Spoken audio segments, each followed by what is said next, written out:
I started dating Willow out of a sense of obligation to repay her kindness. I pursued her for 3 whole years before this Yandere finally accepted me. At 20, we got our marriage certificate, and then she unexpectedly became pregnant and gave birth to David. But until David was 7, our marriage was nothing more than a hidden one. I never even gave her a proper wedding. She was always anxious, constantly testing my limits, repeatedly questioning whether I truly loved her. If things didn't go her way, she would lash out at me with vicious words. And my son, following her example, never learned to respect me. Then one day, my mother passed away. I handled the cremation alone and returned home, utterly exhausted, only to find that my son had intentionally locked me out of the house. Chapter 1. Outside. It was pouring rain. I took off my coat and covered the urn with it, pressing the doorbell repeatedly. It was only evening, but the sky was already dark. Heavy clouds loomed overhead, with occasional flashes of lightning and thunder, and a fierce wind howled through the streets, as if signaling the end of the world. Just like my state of mind, my sobs were drowned out by the torrential rain, and the sky seemed to weep along with me, as tears soaked me to the bone. As I kept pressing the doorbell, I eventually began to pound on the door with clenched fists. Inside the small villa, the lights on the first floor were all on, and I could vaguely see the large TV in the living room playing a cheerful and funny cartoon. Willow was out of town on a business trip, but my biological son David was inside the warm house. He heard me. He did it on purpose. This prank of changing the house's door code after I left happened from time to time. It seemed my persistent doorbell ringing had finally annoyed him. David pressed the intercom, speaking irritably. "Why didn't you bring the spare key when you went out? So stupid. Figure it out yourself." His still childish voice came through the machine, distorted and unfamiliar in the chaotic environment. I leaned against the corner, wiping the rain and tears from my face to clear my blurred vision, trying to shield the urn in my arms with my body. I didn't want my mother to get wet. I couldn't take care of her while she was alive, and now that she's gone, this is the only thing I can do for her. I fought to suppress the choking in my throat and coldly said to David, "I'll say this one last time. David, open the door for me." The light on the intercom flickered a few times, and I could hear a bit of the TV sound inside. Then David said nothing. The small patch of light before me suddenly went out. In the silent world, I bent over and leaned against the wall, my eyes slightly red, my body stiff, standing as silent as a statue in the storm. Perhaps a long time passed, or maybe just a moment. I calmly accepted the reality that I had lost my son. Then I smiled, blinked, and softly said to my mother, "It's okay, Mom. Let's go. I'll take you home." With that, I turned away, walking resolutely through the rain. From this day on, I lost my mother, and David lost his father. Chapter 2.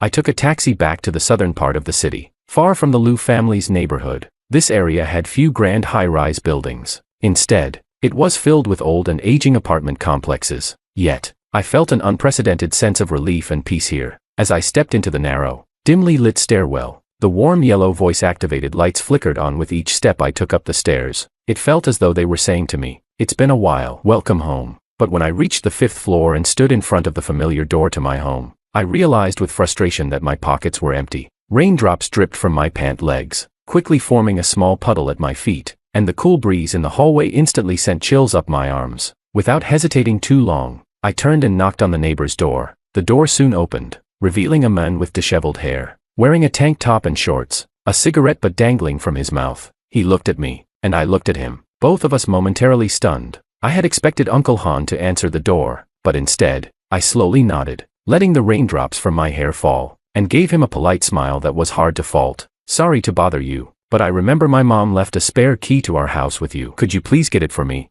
My former best friend, Makoto, took the apple out of his mouth, his gaze lingering on my disheveled appearance for a moment, filled with a mix of emotions. Then he said coldly and distantly, "Wait a moment." He went back inside, found the key, and handed it to me. I took it, murmuring a small thank you. Nothing more was said between us. Right now, I didn't have the energy to deal with the shattered relationship between us. I forced a smile at him, then took the key, opened my door, and stepped into my home. I turned on the light, and the sudden brightness stung my tired eyes, causing tears to involuntarily slip down my cheeks. The inside of the house was clean and tidy, spotless, with everything arranged just the way I remembered. It felt as if my mother had just stepped out to buy groceries and would be back soon. I carefully placed my mother's urn on the table. My fingers accidentally brushed against a thin layer of dust on the surface, and I froze for a moment, as the tears began to flow uncontrollably. I had helped her escape a failed marriage, taking her away from the cheating, abusive scumbag. I had promised to buy her a big house, to ensure she would live a good life, but she always refused. She said she was already living well, that after I married a rich family's daughter, the disparity between our family's wealth was too great. If I bought her a big house, people would gossip,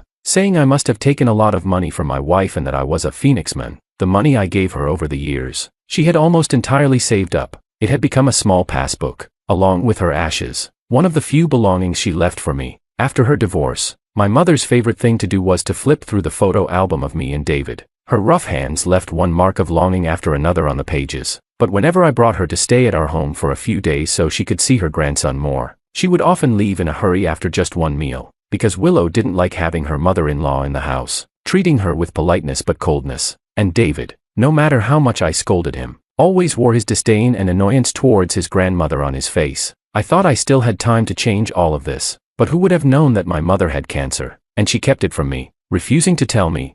By the time I found out and took her to the hospital for treatment, it was already too late. I sat in the chair, silently weeping, consumed by guilt and remorse. Suddenly, there was a knock on the door. I thought it might be David, bringing the driver with him to come find me, and my brows furrowed as I opened the door, full of anger. But outside the door stood Makoto, holding a bowl of ginger soup, with a chubby little boy around 4 or 5 years old. Seeing me frozen in place, Makoto sighed. He took the little boy by the hand, walked into my house without hesitation, and said, "You're soaked to the bone and not going to take a shower and change. You want to catch a cold."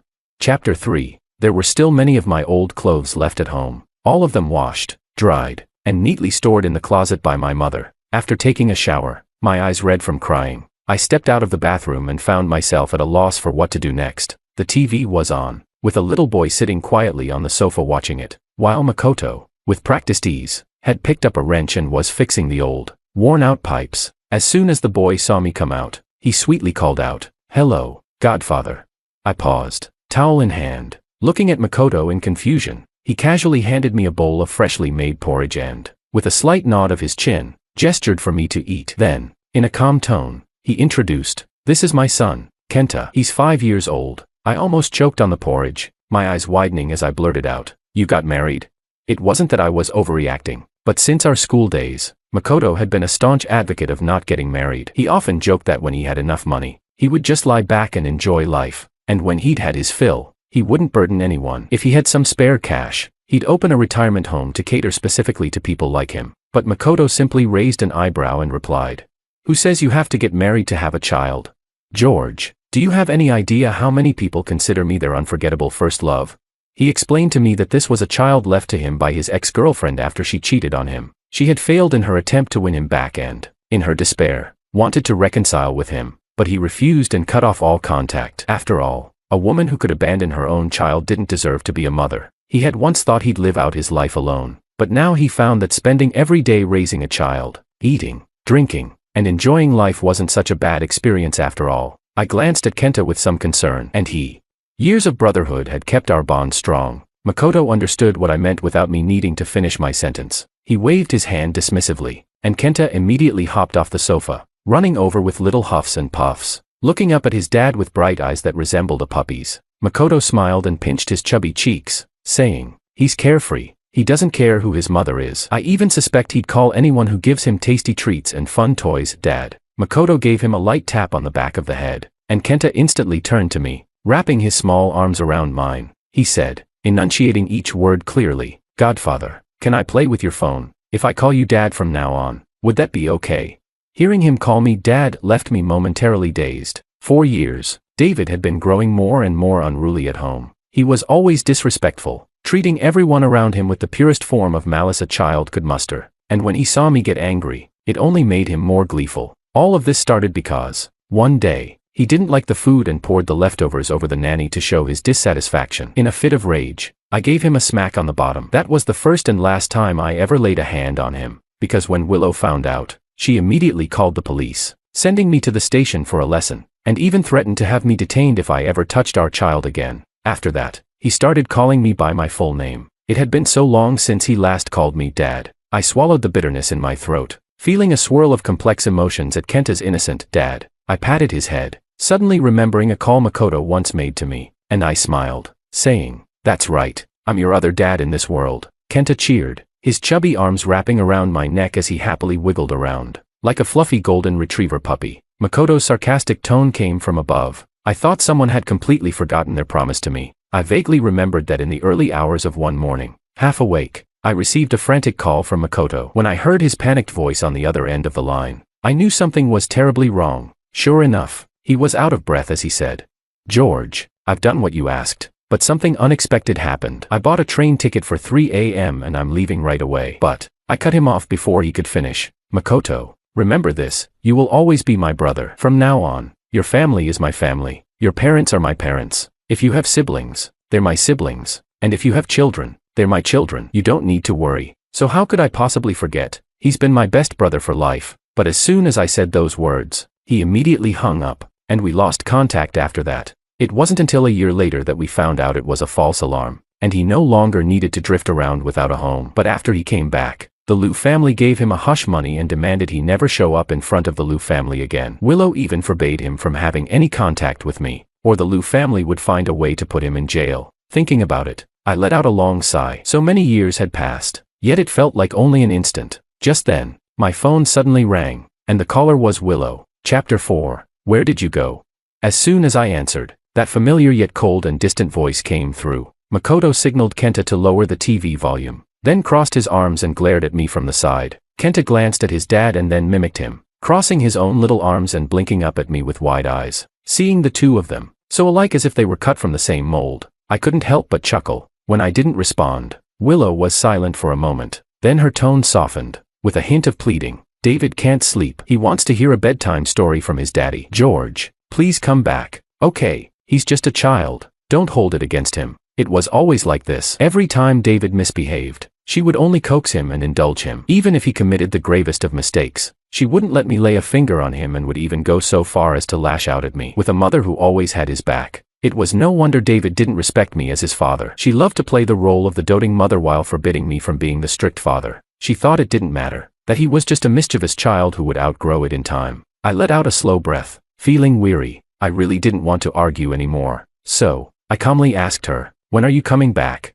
On the other end of the line, Willow let out a light laugh, as if she had expected me to ask this. Just before Willow left on her business trip, a rich kid from her social circle had sent me a photo. In the photo, a drunken Willow, her cheeks flushed red, leaned against his arm, with her hand seemingly tugging at his tie, while the young man smirked smugly. Although there was nothing overtly explicit in the image, the suggestive posture and atmosphere were clear to anyone with eyes. At the time, I was already in a bad mood due to my mother's worsening illness. Seeing that photo, I couldn't hold back my anger and had a huge fight with Willow, but she seemed to relish it, smiling in satisfaction as she watched me seethe with jealousy over her being with another man. This wasn't the first time she'd done something like this, but it had gotten progressively worse, to the point of absurdity. Willow was very good at being manipulative. She loved to test my feelings for her, trying to fill that insatiable need for security. Every time, after I lost my temper, she would act hurt and tearful, claiming she didn't want to behave this way but was just afraid of losing me. This time, her excuse was that she was simply trying to help the man with his tie and accidentally fell into his arms. Furious, I demanded to know why she was even touching another man's tie. As a married woman, didn't she have any sense of boundaries?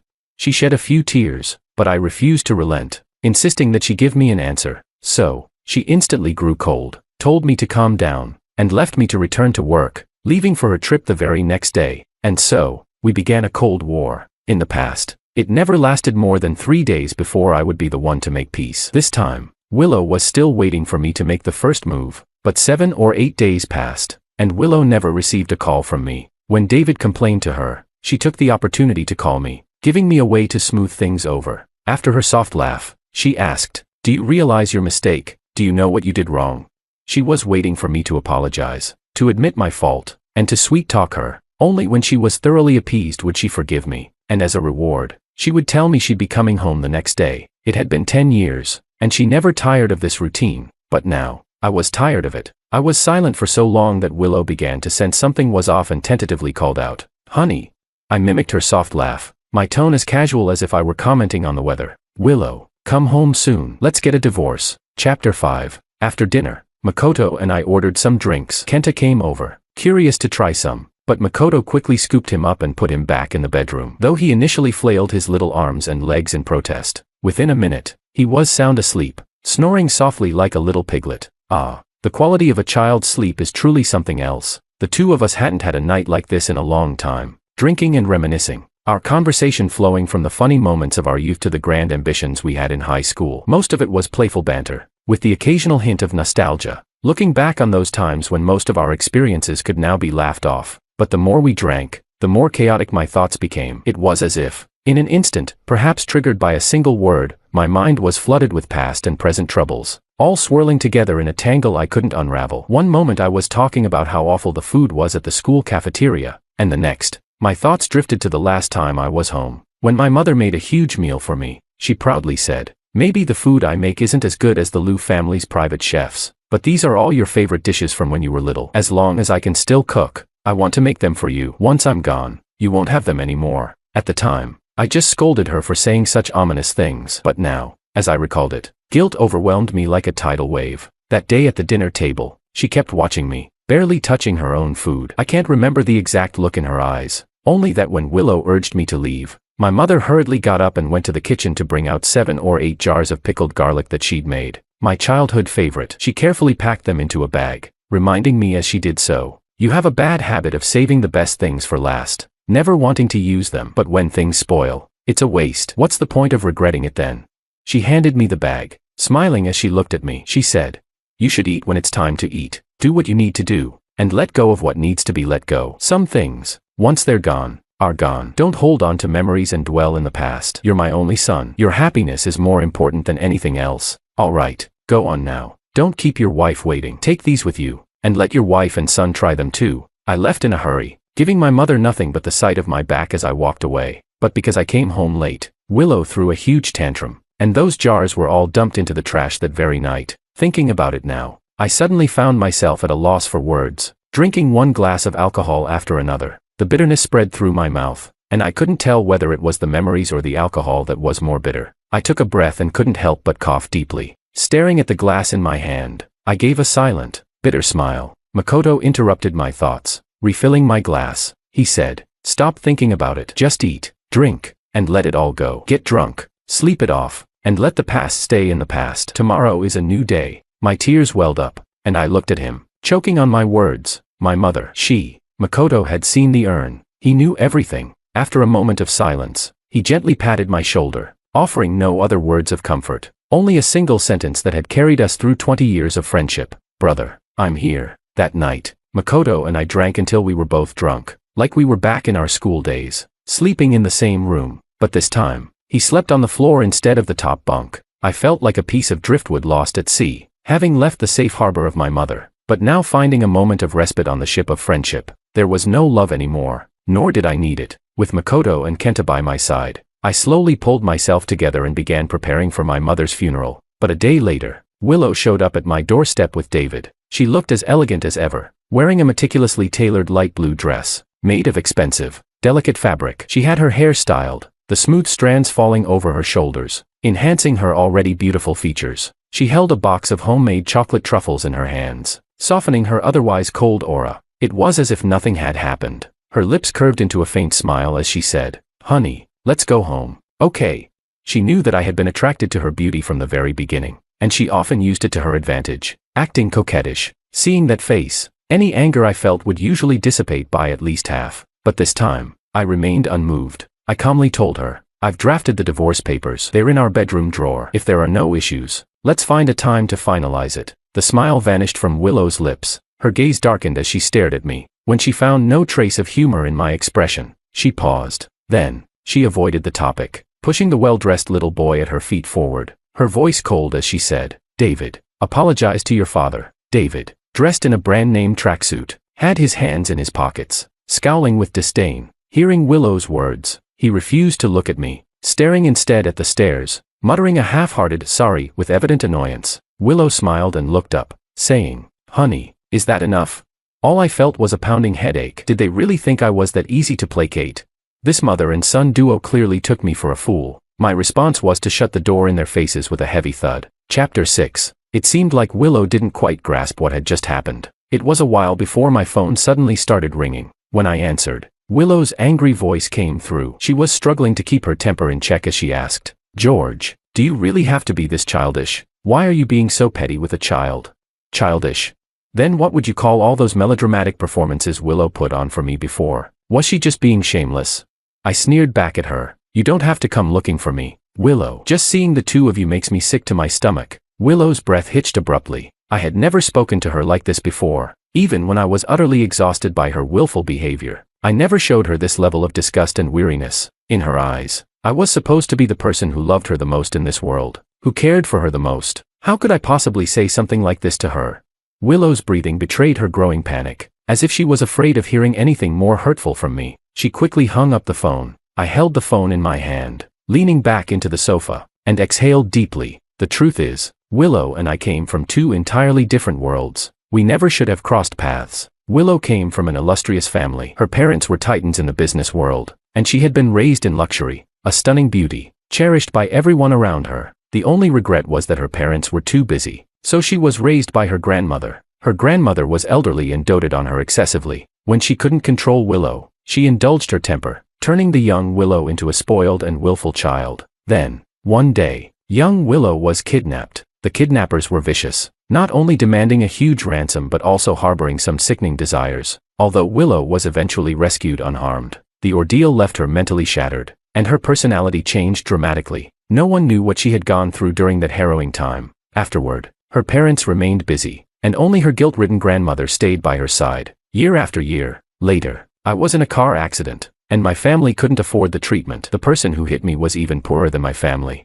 I was on the verge of dying in my hospital bed when Willow's grandmother stepped in to save me. By then, she was very old, sitting in a wheelchair, leaning on a cane, her face weary, but her eyes still sharp. She investigated my family background and spent a few days getting to know me. Then she asked me if I would be willing to make a deal with her. She said she had saved my life and hoped that I would, in turn, save her granddaughter. Her granddaughter, Willow, was still very young, beautiful, and intelligent, but she was as cold as ice, cutting herself off from the world. She didn't want to watch Willow live a lonely life or allow her to spiral into self-destruction. But she didn't have much time left. I didn't know how to repay such a life-saving debt, and it felt like I had no choice in the matter. I could only agree. That date was just 3 days before I was supposed to start at the prestigious university I had worked so hard to get into. I had already planned that I would work part-time during university, graduate, find a good job, and then help my mother divorce that scumbag. I wanted to give her a good life. My future was bright and within reach. But reality turned out differently. My mother successfully divorced, but I never went to university. I was sent to the Liu family by Willow's grandmother, where I devoted myself entirely to getting close to Willow, warming her, healing her, letting her step on my bones as she climbed out of her abyss. When she finally dared to leave her comfort zone and step into the sunlight, my fate had already become inextricably tied to hers.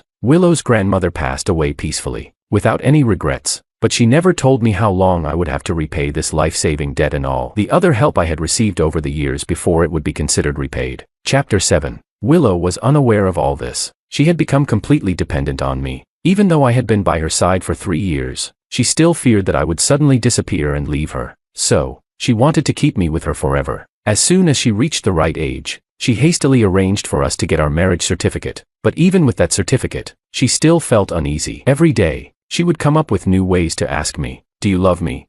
I tirelessly responded, "Yes, I love you. I love you." After all, I had been by Willow's side since I was 17 and had never been in a relationship before. Besides, Willow was very beautiful. Sometimes, when she lowered her long lashes and stared at me without blinking, my heart would truly race. Her condition improved significantly after she became pregnant with David. It was around that time that Willow, who had always thought she was an only child, unexpectedly discovered that her parents had secretly had a son, and he was already nearly 10 years old. Feeling helpless and wronged, she turned to me for help. With my support, she began to fight for power in the company. I enticed and Makoto pressured, and with Willow being naturally intelligent, she quickly gained the shareholders' support. After she successfully seized power, she no longer feared the outside world, but she gradually began to neglect me. Yet, she still held onto her old habits with me, relishing in seeing my emotions swing wildly because of her, enjoying the sight of me getting angry on her behalf. From these intense emotions, she would contentedly draw the love she needed.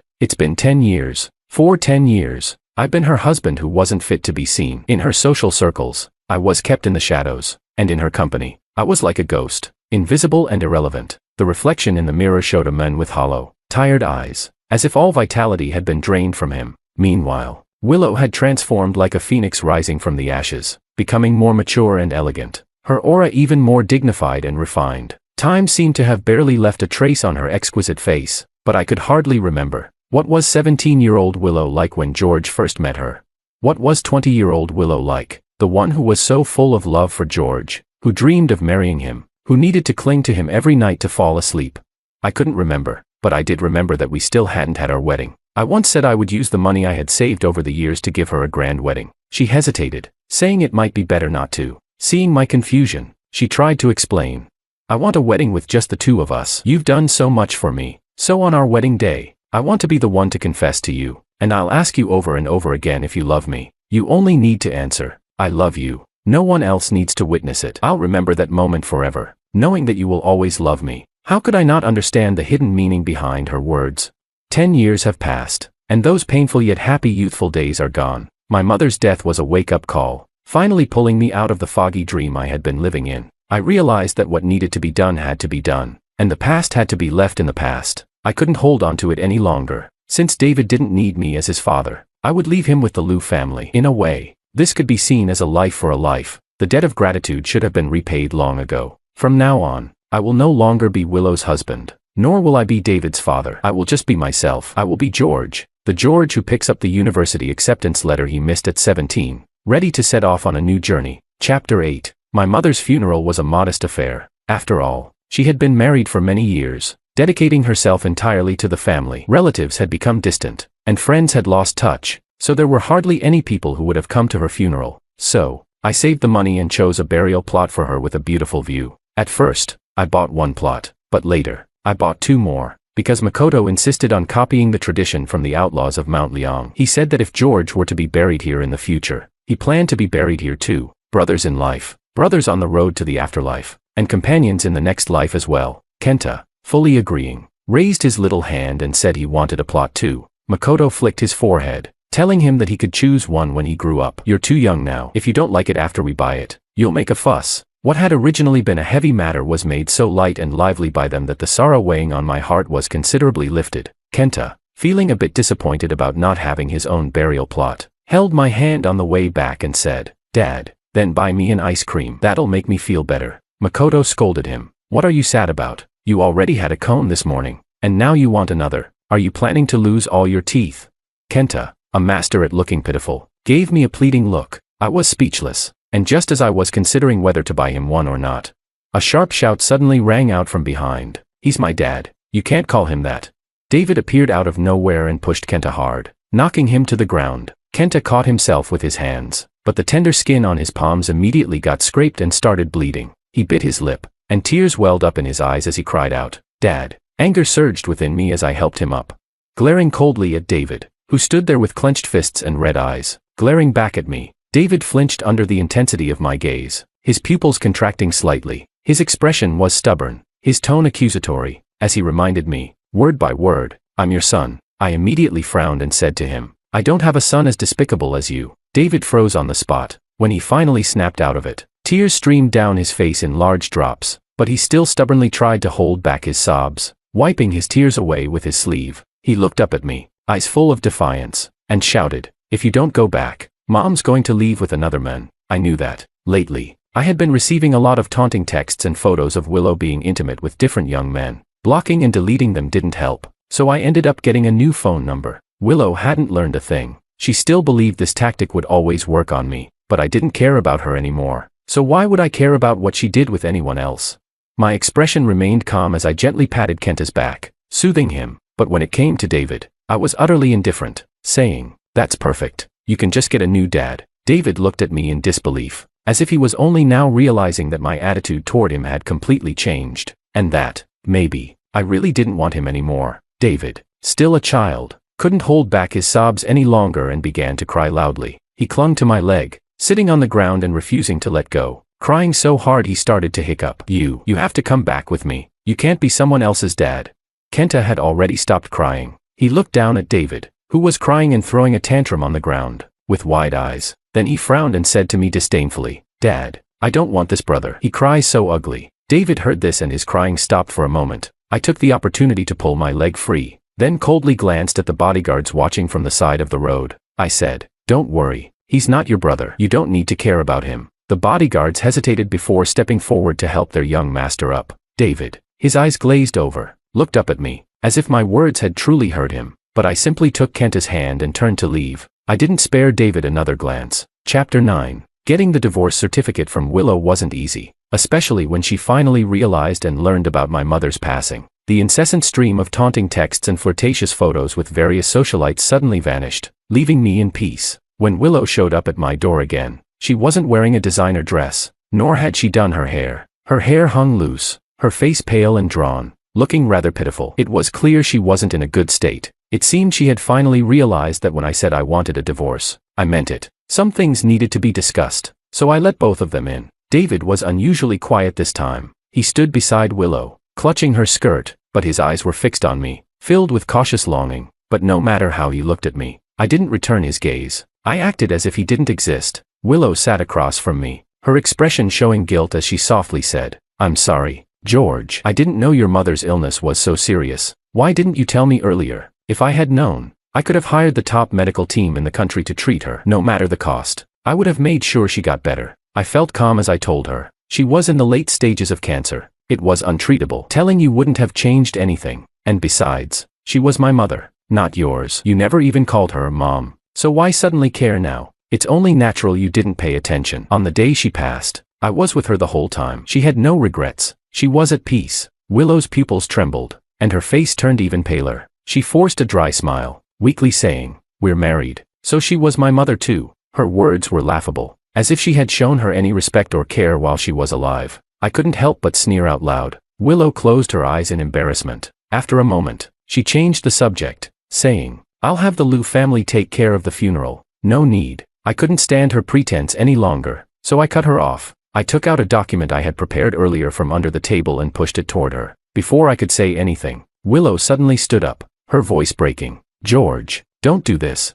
Her eyes were red, and she was trembling uncontrollably. She suddenly grabbed my hand and fell to her knees in front of me. Her voice was almost pleading as she said, "You can't." "I won't agree. Honey, I'll never agree to a divorce." I slowly pulled my hand out of her grasp. Before she could completely lose control, I pointed to the document on the table and said, "Read it first." Willow hesitated for a moment, then picked up the document. Seeing that it wasn't a divorce agreement, she let out a sigh of relief, but as she continued reading, her brows furrowed deeper and deeper. Her hands began to clench around the pages, her breathing growing more rapid, as she flipped through it with increasing urgency. When she reached the last page and saw my signature, written with a shaky hand from years ago, Willow's eyes were red with anger as she spat out, "A transaction.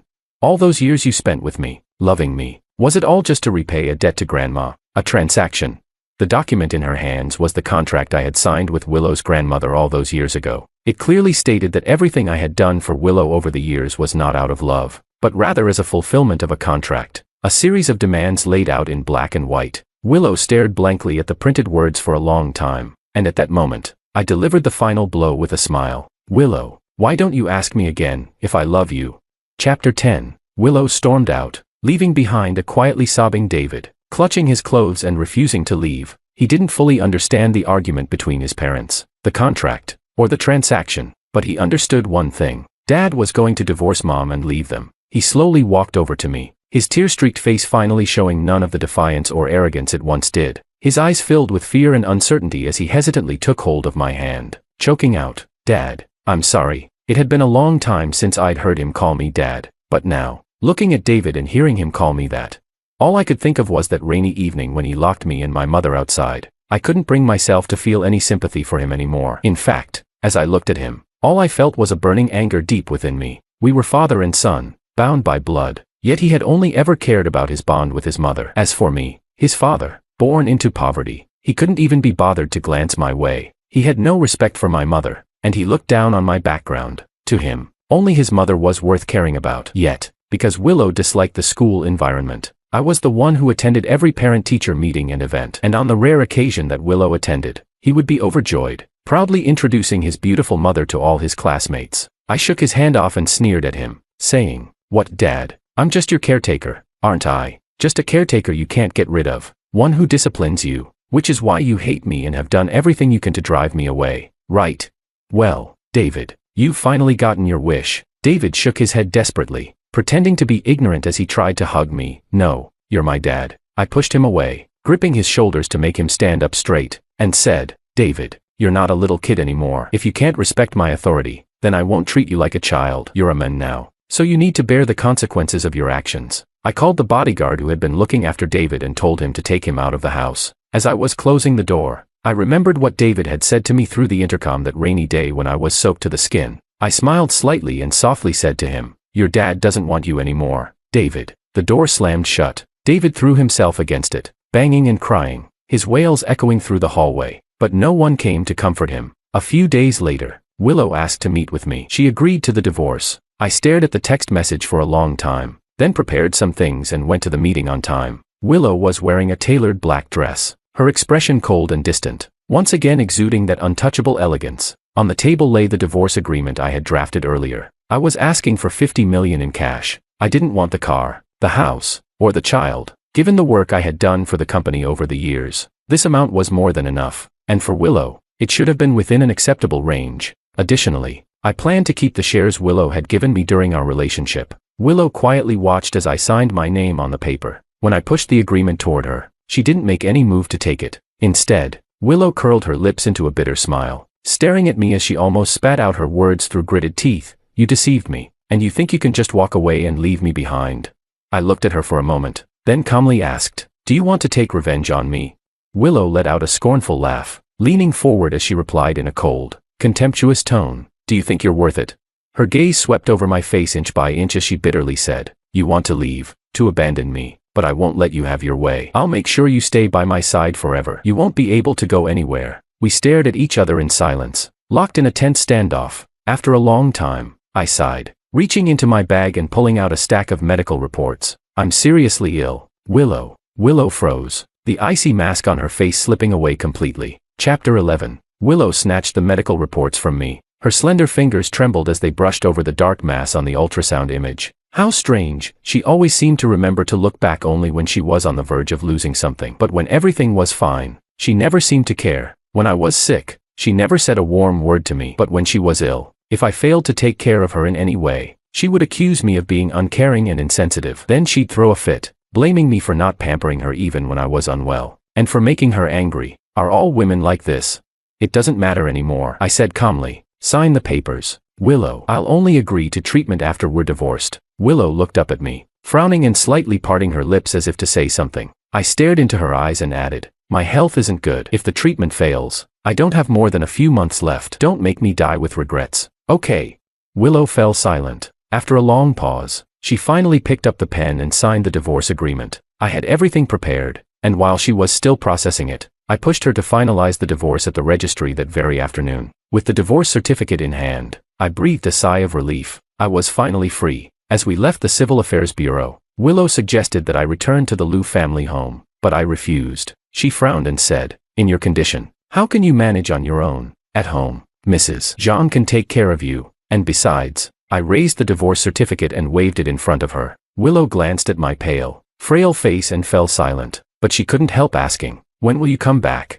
I could guess what she was thinking at that moment. Since I wouldn't live long without treatment, she believed she had to comply with my demands for now. Once I recovered and everything was back to normal, she thought she would have plenty of opportunities to reconcile with me. She never truly believed that we would be apart for good. But that's okay, I'll give her time to come to terms with reality. My cab arrived at the curb. I got into the car, watching Willow hesitate as if she wanted to stop me but was unsure. It was almost amusing. It seemed she only wanted to hold on when something was slipping away and only wanted to cherish it when it was already lost. As if her sincerity always came with conditions attached. For the sake of my peace in the days ahead, I warned her, "Keep an eye on David. Don't let him show up in front of me again. And that goes for you too." With that, I told the driver to go, leaving Willow standing there with a grim expression. Makoto and I had once promised each other a spontaneous trip together in our youth, but for a while, we doubted we would ever get the chance. But now, we had all the time in the world. When I got back and told him the good news about my divorce, he immediately opened a bottle of his father's 20-year-old vintage wine to celebrate with me. The next day, we began our journey, traveling all over the country. We took Kenta with us, visiting the vast herds of cattle and sheep on the Hulunber grasslands, the sun-kissed peaks of Tibet, the first snowfall at the Forbidden City, and the misty rainy season in the south.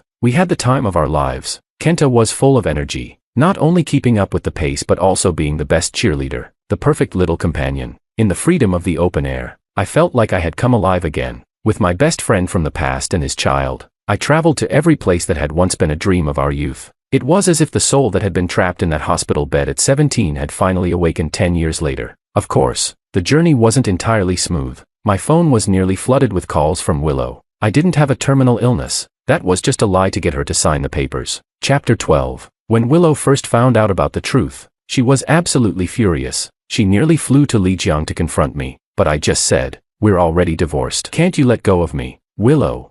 That shut her up, because if she couldn't let go and kept chasing after me, it would make her look like a lovesick fool, which would be a disgrace to the Liu family's eldest daughter. So, Willow stopped contacting me, just like during the countless Cold Wars we had in the past. Only this time, I wouldn't be the one to call her and beg for reconciliation. This time, I was relieved. These trivial, meaningless matters would no longer disturb my peace of mind. I opened my arms and embraced this new world that belonged to me. A year later, when Kenta was ready to start school, we ended our joyful travels. However, the day we returned home, I saw that familiar figure again. Willow was standing downstairs, staring up at my window. She looked as graceful and elegant as ever, standing out from the surroundings, drawing the attention and whispers of the neighborhood. I went about my day, eating, showering, changing clothes, until night fell and I was ready to sleep. She was still there, like a statue waiting for her husband's return. Sighing, I went downstairs to see her. When Willow saw me, her face lit up with joy. She smiled and said, "George, I knew you couldn't stay away from me. Come home with me." This past year, David has been crying and misbehaving,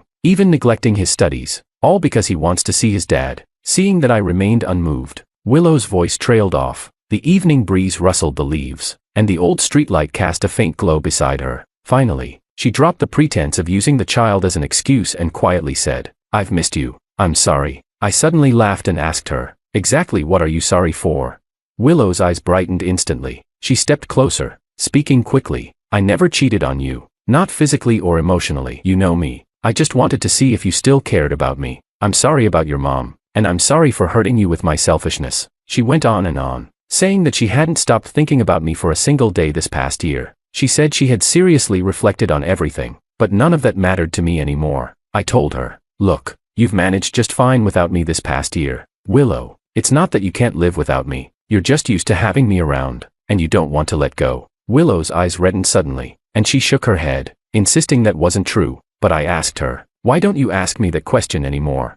Chapter 13. Willow's lips trembled, and her expression showed fear. She pressed her lips together, refusing to speak. So, I sighed and answered for her, "Yes, I did love you. What do you think kept me by your side for so long? If it was just to repay a debt, I could have left as soon as I helped you take over the company." Willow forced a smile that was more heartbreaking than tears, and she reached out to hug me, but I held up my hand to stop her and took a step back. Calmly, I said, "But that's all in the past, Willow. I've completely let go of you, and you should move on too." Willow couldn't let go. When she couldn't get closer, she clung to my arm, tears streaming down her face as she repeatedly muttered her refusal. She couldn't accept the reality that I no longer loved her. She started begging, desperately digging through her memories for the good times we had shared, but I resolutely pulled her hands away, pushed her back, and turned to go upstairs. That night, Willow cried so loudly outside that the entire neighborhood couldn't sleep. Eventually, someone called the police for disturbing the peace, and the officers took her away. The next day, Willow returned to the neighborhood,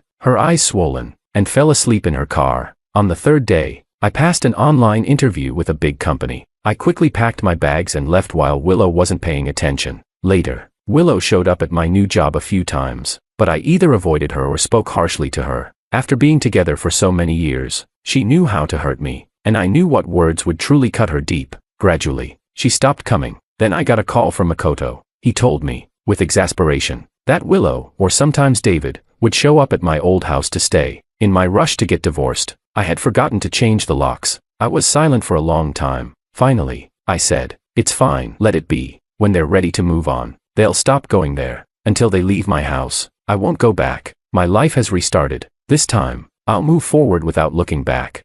The day my fiancée pretended to have amnesia, she dragged me to the Civil Affairs Bureau and turned the marriage certificate we had just received the day before into a divorce certificate. 2 days later, the wedding I had meticulously planned went ahead as scheduled. The bride was still her, but the groom had changed to her ex-boyfriend, with whom she had been on and off for years. When we met again, she tugged at my hand. Her eyes read, "Joel, where have you been? Why haven't you come to find me in all these days?" I pretended to be confused, as if I were looking at a stranger. Miss, who are you? Do we know each other? Chapter 1. Joel. Come to the Civil Affairs Bureau at 9 to get the divorce, Sophia ordered, hanging up the phone without waiting for me to respond. Sophia was my fiancée. She had lost her memory. The first thing she did after losing her memory was to call me and ask for a divorce. We had gotten married yesterday morning, but by this morning, the marriage certificate had already turned into a divorce certificate. I arrived at the Civil Affairs Bureau and found that Sophia wasn't alone. The man walking closely beside her, holding her arm, was someone I recognized. I had seen him in Sophia's secret WeChat circle before. His name was Horace, her ex-boyfriend, with whom she had been entangled for 5 years. It wasn't until I showed up that he seemed to disappear from Sophia's WeChat social circle. Now that Sophia had lost her memory, she had forgotten me, yet he had returned to her side. When Horace saw me, his smile became awkward. He stammered, "Mr. Sue, please don't misunderstand. Sophia and I are just..." As he spoke, he didn't loosen his grip but instead held her tighter. From the angle where Sophia couldn't see, he gave me a mocking smile. Sophia tightened her grip on his hand, leaning affectionately on his shoulder, and spoke with a firm tone. I asked Horace to come with me. There's no misunderstanding, he's my boyfriend. A sharp pain struck my chest, meeting Horace's triumphant gaze. I forced a smile and nodded. I understand. Not many people get divorced. As we were processing the paperwork, the staff looked at me with a strange expression. I was also surprised. It was the same person who had helped us with our marriage paperwork yesterday. Back then, he had wished us, "Congratulations on your marriage. Wishing you a lifetime of happiness." We had thanked him with a smile. And today, we were back here. But this time, it was for a divorce. The arm that had been linked to Sophia was no longer mine, but Horace's. Standing in front of them, I felt utterly out of place and awkward. The staff scrutinized the three of us, then hesitated before saying, "Sorry, this doesn't comply with regulations." Sophia frowned, impatient. She made a phone call, and just like that, we got our divorce certificate. It was somewhat ridiculous, a red book, the same as the marriage certificate, but now there was no sweet photo on it. I clutched the certificate, trying to ignore the burning pain in my chest. Horace, as if casually, asked me, "Now that you're divorced, you're not planning to stay at Sophia's place, are you?" He only seemed to realize his words after speaking and quickly added, "Sorry, I know Mr. Sue didn't buy a house, but since you were once a couple, if you want to stay a few days, Sophia won't mind." Sophia interrupted him coldly, her tone devoid of emotion as she looked at me. "We are divorced now. Take your things and move out." Her voice was cold, and it was as if she hadn't pretended to lose her memory at all. My throat tightened. The glaring red divorce certificate burned into my vision. Had she pretended to have amnesia just for this? Why? I was never the type to cling to someone. If she wanted a divorce, how could I have clung to a woman who didn't love me? But it was laughable that after 5 years of our relationship, I couldn't even get a clear answer. A marriage, ending with such a ridiculous conclusion. I took a deep breath, forcing a stiff smile. "All right, as you wish." Chapter 2. Sophia was driving the car we had chosen together as our wedding car. When we bought it, Sophia told me, "On our wedding day, I'll marry you with this car." We had just picked up the car yesterday afternoon, and I hadn't even had the chance to sit in it yet. Now, however, the person sitting in the front passenger seat was Horace. It had become the witness to their love. Sophia leaned over, affectionately fastening Horace's seatbelt. They were so close, their breaths intertwined. As Sophia stood up, Horace planted a sweet kiss on her cheek. Instinctively, Sophia glanced up at me. Horace, following her gaze and seeing me, grumbled, "Sorry, this car was a gift from Sophia to me. It's just for me. I don't want any other man sitting in it." Sophia, with a loving look, responded, "Of course, it's a gift from my wife. How could I let anyone else sit here?" With that, Sophia and Horace left, walking away with a sense of pride. The pungent smell of car exhaust hit me in the face. My throat tightened, and the pain in my chest nearly stole my breath away. In a hurry, I grabbed a taxi and rushed over, only to find the villa's gate firmly closed. My luggage was carelessly thrown outside, lying in the mud from last night's rain. Soaked and dirty, I knocked on the door for a long time before the housekeeper opened it. Her expression was awkward. "Horace told me to throw all this out." Horace's voice came from inside. "Are these your things?" "Sorry, I thought they were someone else's trash and had everything thrown out. I didn't mean to." "Mr. Sue, I hope you're not upset." Horace walked out in his pajamas, deliberately showing off the hickey on his neck. I pretended not to see it, only curling my lips into a tight smile. "Horace's manners are really concerning." A scolding voice came from inside. "Joel, Sue, don't overstep. Horace already apologized to you. What else do you want?" Turning my gaze, I saw Sophia walking over to Horace, her face icy and cold as she looked at me. Her eyes swept over the scattered belongings on the ground, and she scoffed. "These old things, and you treat them like treasures." My breath caught, and my heart tightened painfully. I couldn't say a word. She hurriedly urged, "Pack up your things and take them away, or I'll have the cleaners throw them out." I suppressed the swelling pain in my eyes and nodded. "Okay. Also, I don't want to see you here again. Horace might misunderstand, and I can't let my husband get upset," she said, holding Horace close as they shared an intimate moment, completely ignoring me. My fists clenched, trembling with anger, swallowing the bitterness in my throat. I silently began packing my things. I hadn't lived here long, yet I had accumulated so much. 2 suitcases filled to the brim. This villa was supposed to be our home, Sophia's and mine. Every detail of the design, every piece of furniture, had been chosen and placed by me. It was all my dream, because this was the home where Sophia and I would spend our lives together. But now, the house looked the same, yet the person living in it wasn't me anymore. Things had changed, and so had we. I walked out carrying the 2 suitcases. Horace took a deep breath and said, "With all this trash gone, the air feels so much fresher." Sophia, hearing that, ordered, "Housekeeper, have the entire house cleaned, and any of his things left behind, throw them in the trash." I stopped in my tracks. The wind blew across my face, and my heart felt empty. I turned around, smiled coldly at Horace, and said, "The trash I don't want, I'll leave it to you." Chapter 3. I rented a small apartment next to my studio. I had once refused to rent it because the rent was high, but I saved every penny, all for my career. Being with Sophia, I always feared that the gap between us would be too big, though I was just an ordinary guy, and the difference between my life and Sophia's family was like heaven and earth. Now, I had fallen from the clouds and returned to the mud below, but strangely, I felt more at ease. I lay in bed for a full 24 hours, lost in a daze. Then, I received a call from my partner, Joel. "There's an important wedding tomorrow. I'm a wedding planner and run a wedding planning business with some friends." Originally, the wedding planned for tomorrow was supposed to be mine and Sophia's, the one I had spent 3 months preparing for. Now, before the wedding even began, it had already become nothing more than a phantom. When I heard those familiar words on the phone, my heart skipped a beat. I asked, my voice trembling, "Who's the bride and groom?" Sophia and Horace's names echoed in my ears. My head was buzzing. I can't be the one to host their wedding. My partner's cautious voice came through. "Joel, they specifically requested you. You know, if you don't go, our studio." With a single word from Sophia's family, I could be left with nothing in this city. I hung up the phone, feeling like a lifeless lump on the bed. Sophia was coming after me. She had specifically asked for me to plan her wedding. They were provoking me, and there was no way for me to avoid it. I quickly got ready and rushed to the wedding venue. What greeted me was a breathtaking view of a lavender field in the estate. A gentle breeze blew, and the lavender flowers swayed like waves of purple. I had chosen this place for the wedding because Sophia had said lavender was her favorite. I wanted our most important day, the day I would marry the love of my life, to be surrounded by a sea of lavender. But now,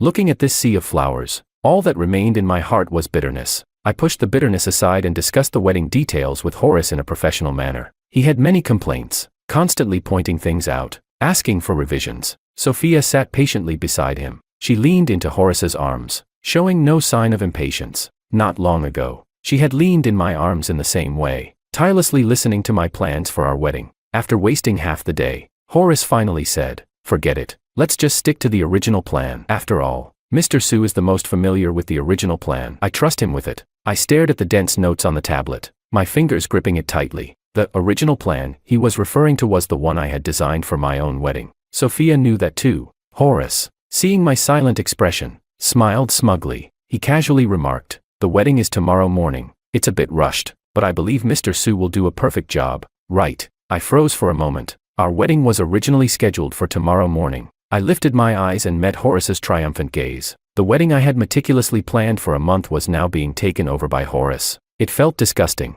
repulsive. After a long silence, I squeezed out a single word from my throat. "Okay." Horace, with Sophia in his arms, grinned like a fox. "Sophia, Mr. Sue really helped us a lot. We should give him a big red envelope when we get married." Sophia coldly replied, "It's what he was supposed to do. Why else would I pay him to do this?" At those words, Horace's grin widened even more. I tightened my lips, closed my eyes, and muttered, Horace is right. Both of you are gods, and this is what I should do." Chapter 4. I stayed up all night. The wedding took place at 10 a.m. as scheduled. Just as I was about to turn and leave, a sudden dizziness hit me, and I realized my forehead was burning. My steps were unsteady. The combination of staying up all night and the fever made it almost impossible for me to stand. But then someone suddenly supported me. I opened my eyes and saw it was Sophia. Without thinking, I pushed her away. Her expression flashed with surprise, then quickly turned cold. "What are you standing here for? Don't you want to help? Are you trying to be the groom?" I forced a smile.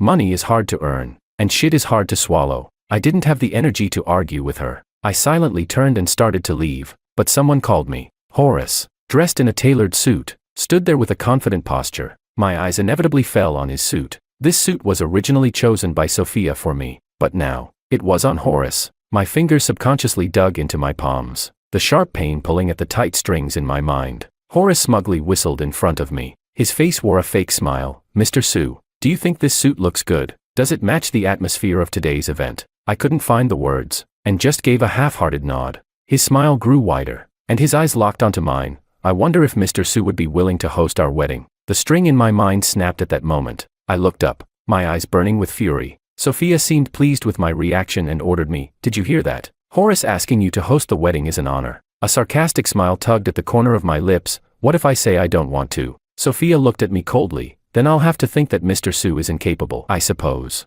With someone like that, there's no need for a company to keep running, right?" I bit my tongue, the taste of blood spreading in my mouth, forcing the bitterness in my throat down. It was humiliating. Why couldn't we part on good terms? I was never the type to cling on stubbornly. Even without today's humiliation, I would still keep my distance from them. Why did things have to be this way?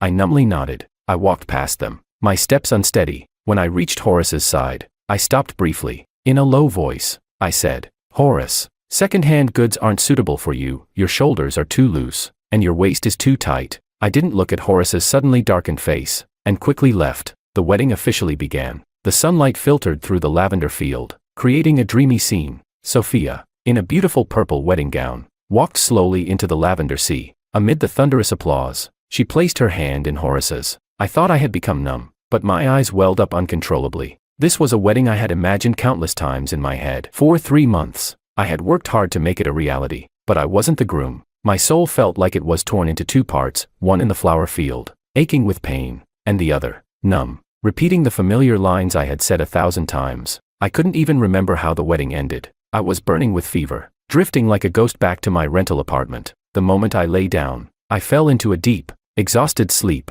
In my dreams, everything was fragmented, like watching a blur of images passing by, as if 5 years of my life with Sophia had swept past me in a flash. And with those 5 years, my dreams shattered, carried away, and left no trace. I slept for 3 days. When I woke up, I was starving. As I ordered takeout, my eyes landed on the wilted lavender on the windowsill. "Lavender's flower language is waiting for you to love me." Sophia liked it, so I planted it on the balcony for her. I thought, I no longer needed it. Strangely enough, everything about Sophia seemed to have become part of the past, completely wiped away during these 3 days and nights of darkness. Even when I thought about it, it felt like looking at flowers in a mirror or the moon in water, vague, distant, as though in another lifetime. I touched my chest, where my heart was beating strongly. It no longer hurt. I blocked Sophia. If she wanted to pretend she had forgotten me, I hoped she would do so completely. Better for us to remain strangers for the rest of our lives. Perhaps it was a matter of personal failure in love, but success at work. We expanded our business nationwide.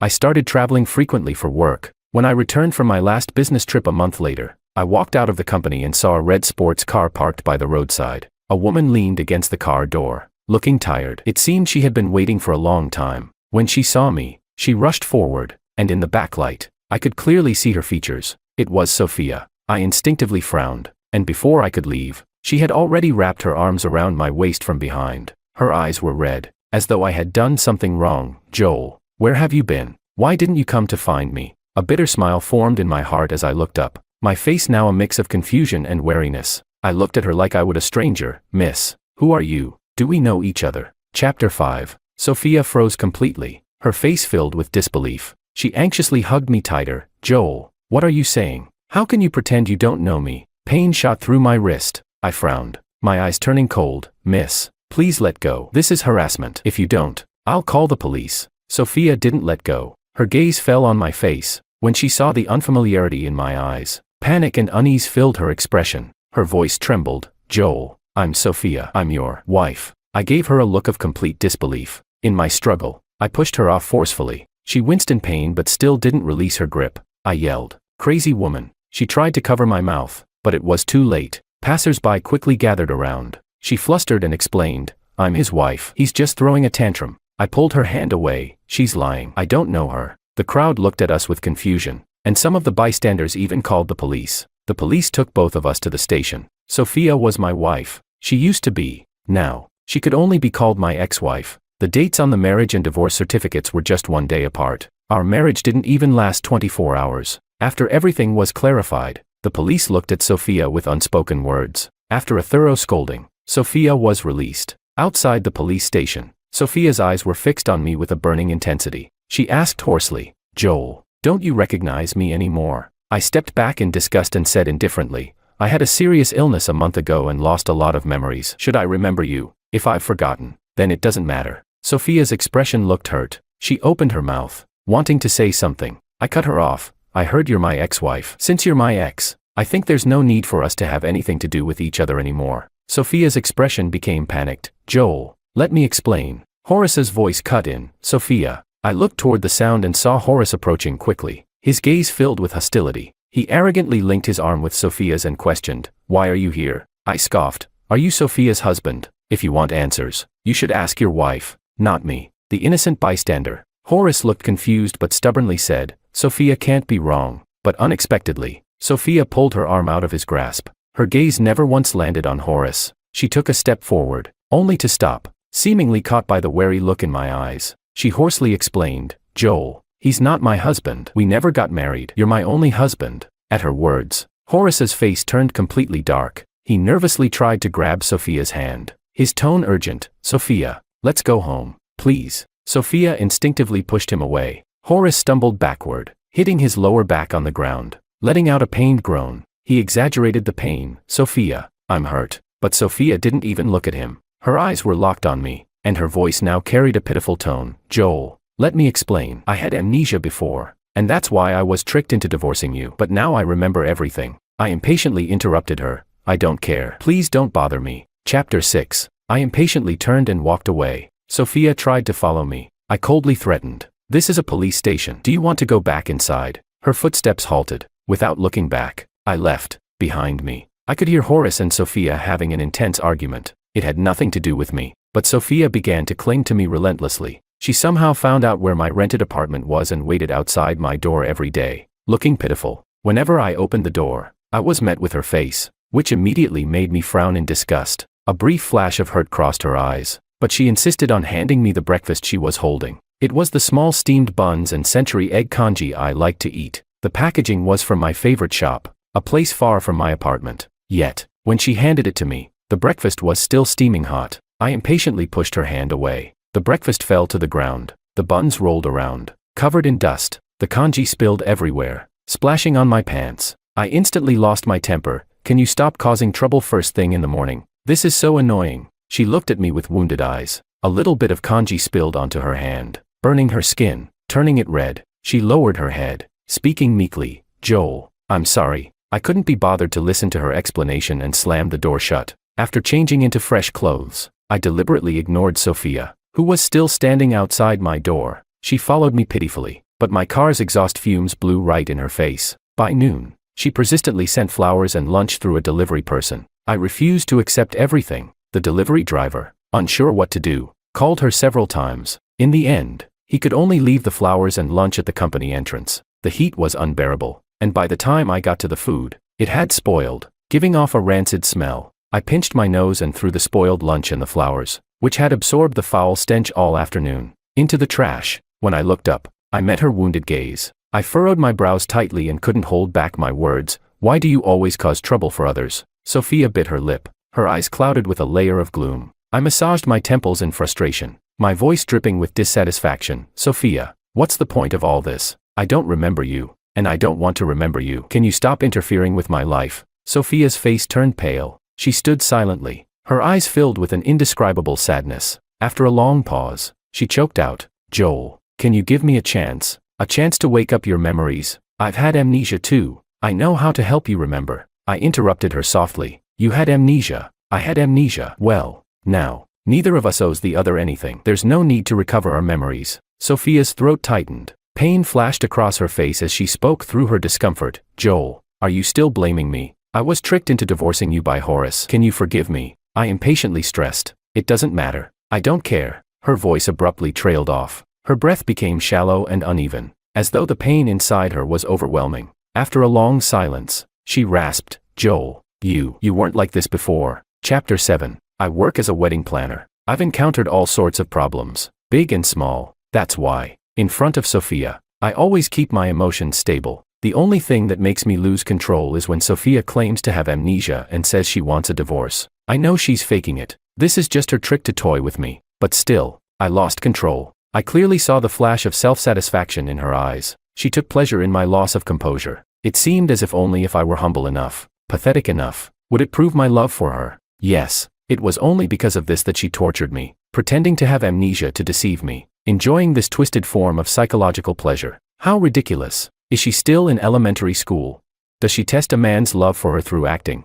This isn't love, it's blatant mockery. She doesn't deserve my forgiveness. Time and time again, I pushed Sophia away from my door, but she never got tired and kept showing up in front of me. Every time I dismissed her feelings, a look of indescribable sadness would cross her face, but the next day, she would still crawl back to beg for my attention. One late night, I was watching food videos, feeling hungry, and casually posted a WeChat moment. I added a drooling emoji. Half an hour later, my door was knocked on. Sophia stood in front of my door, her forehead covered in sweat. In her hand was the exact dish I had posted about on WeChat. Listening to her heavy breathing, I could imagine that she must have run around to several places in the middle of the night before finally finding the food I wanted. But she didn't say a word about her struggles. She just handed me the food, speaking in a meek voice. Joel, you said you wanted to eat this, so I brought it for you. There was no joy on my face, just deeper disgust. I pushed her hand away and grumbled. Was this intentional? You know I'm dieting, yet you deliberately bring me high-calorie food late at night. Why do you always make things worse?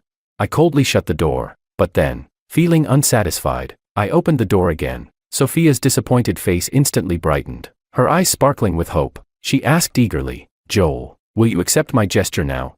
I scoffed. Get lost. Don't snoop on my information anymore. I once again tore into her, slamming the door behind me. I found her alternate account and blocked her. Unable to contact me, she resorted to her old methods, waiting near my apartment and office every day. A few times, I overheard her talking on the phone outside my door. Horace and she were having loud arguments on the phone. Her assistant often messaged her, urging her to come back. Her father was in poor health, and now she was managing the company. Her frequent absences had caused a lot of business to stagnate, severely damaging the company's interests. The shareholders were displeased with her. She was stuck in a tough spot. I thought she would give up, but she didn't. I opened the door again and saw her standing there. Her face looked haggard, the delicate makeup unable to conceal the dark circles under her eyes. Upon closer inspection, her eyes were slightly red. I had called the police before. She was locked up for 2 or 3 days, but when she came out, she still didn't change. I scoffed. How could a well-off young lady like you end up with a harassment charge? How can you be so pathetic? Sophia clenched her teeth, her jawline tense. She silently conveyed her determination, but I was tired of this pointless game. I crossed my arms and looked down at her. Tell me, what will it take for you to give up? Chapter 8. Upon hearing this, Sophia suddenly straightened up, her eyes lighting up. She said with great excitement, Joel, give me a chance to try to restore your memory. Okay, once you remember everything, you'll definitely come back to me. I stared at her meaningfully for a while, then said, You're so sure that once I remember everything, I'll change my mind? But whether I have amnesia or not, the fact is you divorced me, and you married Horace. I don't believe that a restored memory will make me forgive you. Faced with my pushiness, Sophia instinctively took a step back. Her eyes avoided mine, no longer meeting my gaze, but her words were firm, as though she was trying to cover up her own guilt. Joel, once you remember everything, you'll definitely come back to me. I couldn't be bothered to expose her self-deception. I calmly said, I'll give you a week. If you can't change my mind, then stop pestering me. Sophia bit her lip and hesitantly asked, Can it be a month instead? I frowned, annoyed. Don't try to bargain with me. I don't want to waste time on you, and you're running out of time too. If you keep pestering me, it's only you who'll suffer in the end. Sophia clenched her teeth, falling silent. I raised my hand to close the door. She reached out to stop me and answered, Fine. With that, she looked at me with a deep gaze. Her eyes were filled with longing and hope. She took my hand and led me through the city, showing me the places we once visited together. Our first encounter was her falling in love with me at first sight, just from a fleeting glance. She deliberately approached me. She would carefully probe my likes and find topics we could talk about in common. I loved wine, enjoyed hot pot, liked playing basketball, and had a particular fondness for certain games, specific colors, and shared aesthetic views and values. She knew it all. When we talked, I felt like we were soulmates, and our conversations were always enjoyable. I gradually started to believe she was someone I could connect with deeply. Falling in love with her was only natural and inevitable. We were together for 3 years. I wasn't blind to the fact that she wasn't as perfect as when we first met, but I thought this was just a normal part of relationships. When you love someone, you lower your own standards and accept them with kindness. But Sophia's true nature was far worse than I had imagined. As she chattered in my ear, recalling stories from our past, I just looked at her with an emotionless expression. She quickly averted her gaze, unable to meet the indifference in my eyes. By the time she reached the later parts of her story, I couldn't help but furrow my brow. The pleasant memories she spoke of had long been replaced by the humiliation and mistreatment I had endured at her hands. I couldn't be moved, not even a little. Seeing my lack of reaction, her eyes began to redden bit by bit. She opened her phone's photo album and began telling the stories behind each picture. As the photos progressed, suddenly, there was one of Horace and her together. She panicked and quickly closed her phone, rambling. Joel, I simply asked with curiosity. I heard Horace was your ex-boyfriend. You two broke up and got back together for 3 years. Why didn't you stay with him? Chapter 9. Sophia suddenly fell silent. After a long pause, she said in a deep voice, "He's just part of my past, Joel. The person I love now is you." I then asked, "But you lost your memory, and the only person you forgot was me. You chose to marry him, which means I'm not irreplaceable. It also means he's important to you. So why are you still holding on to me? Isn't it better to be with him?"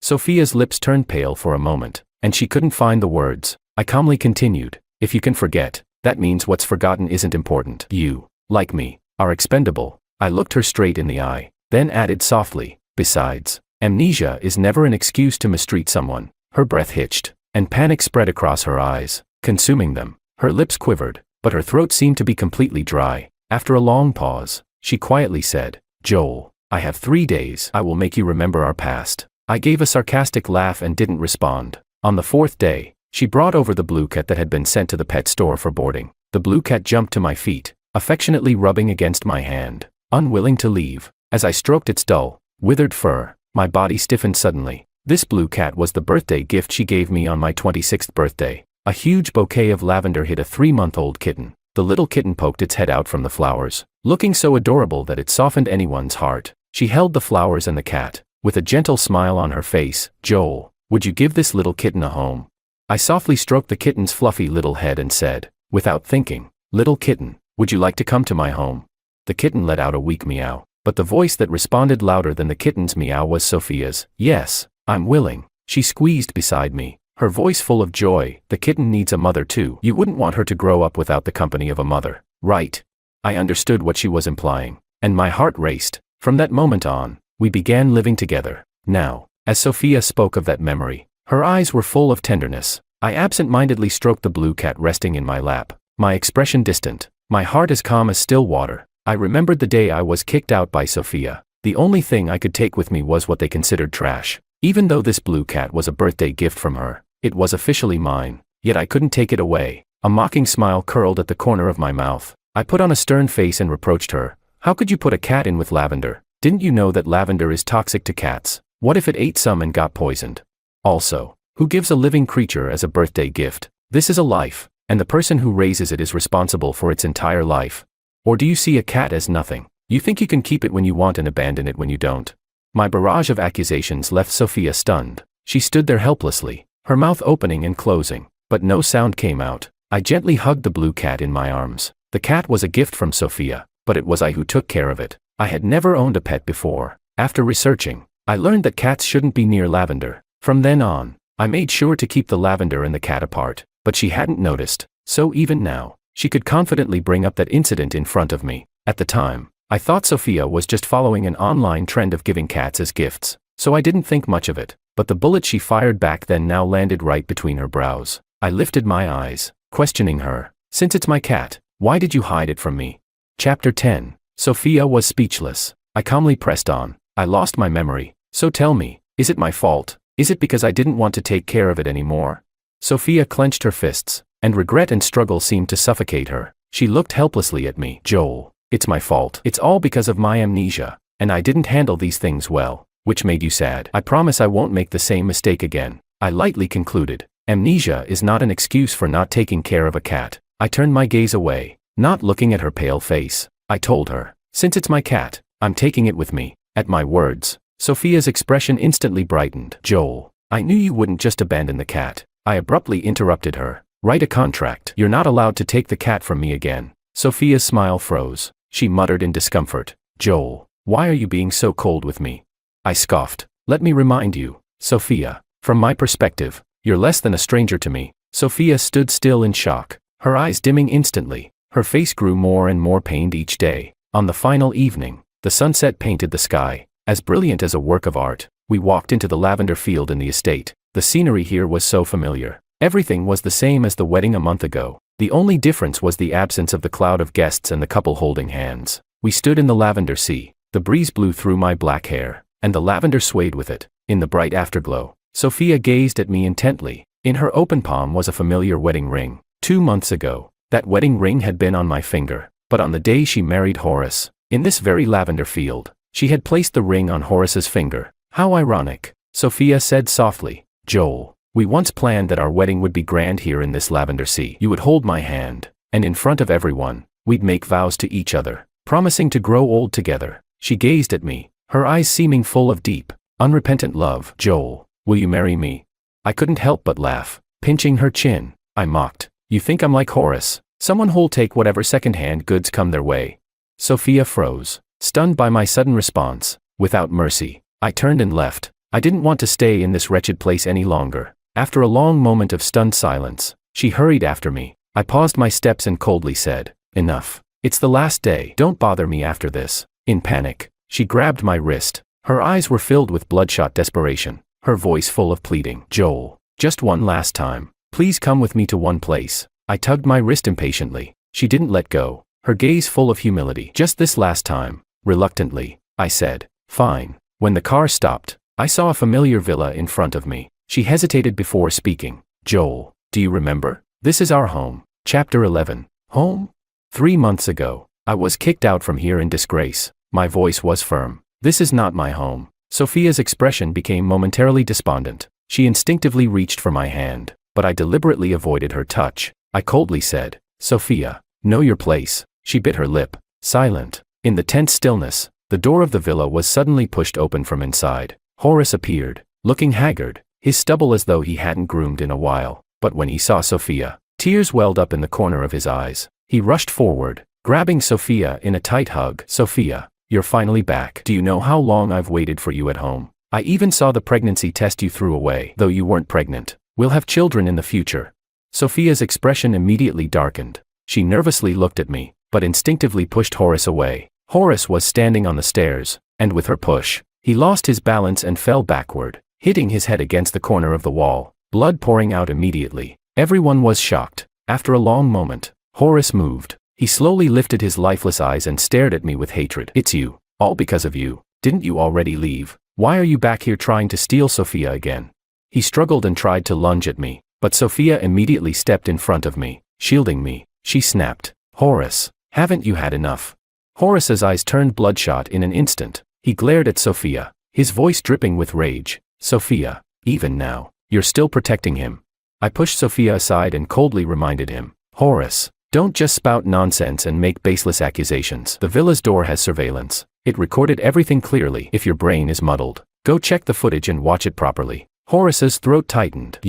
I warned. If you keep making false accusations, I'll have no choice but to report it to the police. If you keep bothering me, I will file a lawsuit. Horace's breath came in quick gasps. Sophia rubbed her temples and spoke indifferently. I don't love you anymore. What's happening now is your own doing. Horace's breath faltered. Hate surged in his hollow eyes as he spat. Sophia, I deliberately poked holes in the condom, but if you really loved him, you wouldn't have slept with me. He turned to look at me, a smirk on his lips. Do you know when it happened? During the month when you were preparing for the wedding. She already cheated, willingly slept with me. Sophia was furious. Shut up. She hurriedly turned to me, trying to explain. Joel, don't believe him. Let me explain. The pregnancy test wasn't mine. He's trying to frame me. I interrupted her. I don't need your explanation. At that moment, my face was as calm as ever, as if I were watching a drama that had nothing to do with me. I said softly, Sophia, I don't care. Our deal is over. Don't bother me again. I turned to leave. Sophia tried to follow but was knocked to the ground by Horace. I didn't look back. Behind me, I could hear Sophia's cries, full of hatred. Horace, why did you ruin me? I hate you. Chapter 12. Sophia disappeared from my world. I transferred the branch office to another city, bought a house, and settled in that city. Occasionally, while stroking the soft fur of the cat in my arms, I would unknowingly think of Sophia. Her life now was far from easy. The company's economy had taken a downturn, and the shareholders were voicing their discontent with her. She was overwhelmed with work, struggling to keep up. The most troublesome thing was that Horace had latched onto her. Ever since Horace hit his head, his mental state had been somewhat unstable. He would constantly follow Sophia around, muttering to himself. He repeatedly said, "Sophia, how can you like another man? It's just a breakup. This isn't the first time you've told me you wanted to break up. After a while, we'll get back together." He went on and on. "But, Sophia, I've waited for you for so long. Why haven't you come back to me yet?"